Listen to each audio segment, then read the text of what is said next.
بسم اللہ الرحمن الرحیم۔ معزز ناظرین، السلام علیکم ورحمۃ اللہ وبرکاتہ۔ خولی بن یزید اور حمید بن مسلم ان حضرات کے سر کو لے کر کوفہ روانہ ہوئے اور ابن زیاد کے سامنے پیش کیے۔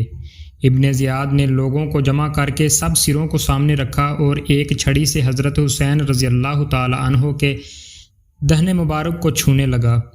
زید بن ارقم رضی اللہ تعالی عنہ سے رہا نہ گیا اور بول اٹھے کہ چھڑی اس متبرک ہونٹوں کے اوپر سے ہٹا لے۔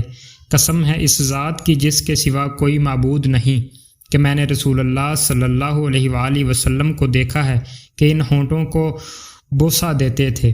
یہ کہہ کر رو پڑے۔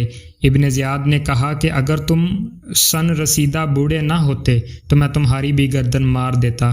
زید بن ارقم یہ کہتے ہوئے باہر آ گئے کہ اے قوم عرب، تم نے سید النساء فاطمہ رضی اللہ تعالی عنہ کے بیٹے کو قتل کر دیا اور مرجانہ کے بیٹے کو اپنا امیر بنا لیا۔ وہ تمہارے اچھے لوگوں کو قتل کرے گا اور شریروں کو غلام بنائے گا۔ تمہیں کیا ہوا ہے کہ اس ذلت پر راضی ہو گئے ہو؟ عمر ابن سعد 2 روز کے بعد بقیہ اہل بیت حضرت حسین رضی اللہ تعالی عنہ کی بیٹیوں اور بہنوں اور بچوں کے ساتھ لے کر کوفہ کے لیے نکلے تو حضرت حسین رضی اللہ تعالی عنہ اور ان کے اصحاب کی لاشیں پڑی ہوئی تھیں۔ عورتوں بچوں کے سامنے یہ منظر آیا تو کہرام مچ گیا اور گویا زمین و آسمان رونے لگے۔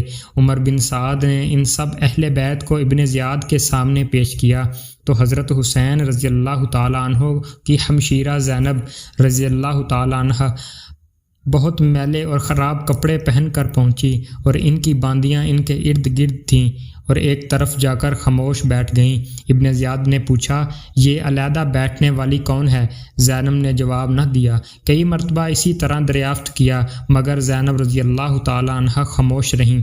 جب کسی لونڈی نے کہا کہ یہ زینب بنت فاطمہ ہے، ابن زیاد بولا، شکر ہے اللہ کا جس نے تمہیں رسوا کیا اور قتل کیا اور تمہاری بات کو جھوٹا کیا۔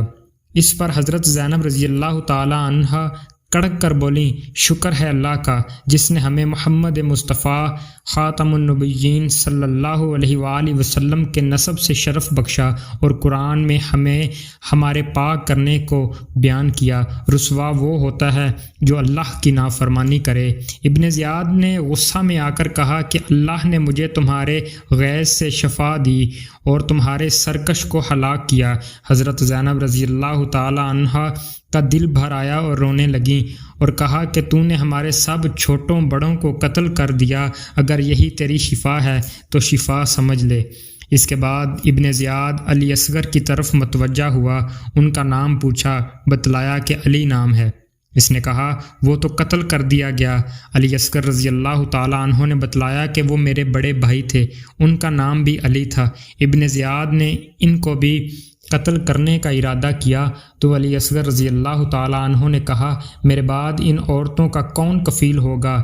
ادھر حضرت زینب رضی اللہ تعالی عنہ ان کی پھپھی ان کو لپٹ گئیں اور کہنے لگیں کہ اے ابن زیاد، کیا ابھی تک ہمارے خون سے تیری پیاس نہیں بجھی؟ میں تجھے خدا کی قسم دیتا ہوں اگر تو ان کو قتل کرے تو ہم کو بھی ان کے ساتھ قتل کر دے۔ علی اصغر نے فرمایا کہ اے ابن زیاد، اگر تیرے اور ان عورتوں کے درمیان کوئی قرابت ہے تو ان کے ساتھ کسی صالح متقی مسلمان کو بھیجنا جو اسلام کی تعلیم کے مطابق ان کی رفاقت کرے۔ یہ سن کر ابن زیاد نے کہا، اچھا اس لڑکے کو چھوڑ دو، خود اپنی عورتوں کے ساتھ جائے۔ اس کے بعد ابن زیاد نے ایک نماز کے بعد خطبہ دیا جس میں حسین رضی اللہ تعالی عنہ اور علی رضی اللہ تعالی عنہ پر سب و شتم کیا۔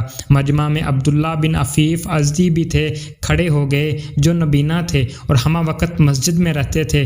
کہا، اے ابن زیاد، تو کذاب بن کذاب ہے، تم انبیاء کی اولاد کو قتل کرتے ہو اور صدقین کی سی باتیں بناتے ہو۔ ابن زیاد نے ان کو گرفتار کرنا چاہا تو ان کے قبیلے کے لوگ چھڑانے کے لیے کھڑے ہو گئے، اس لیے ان کو چھوڑ دیا گیا۔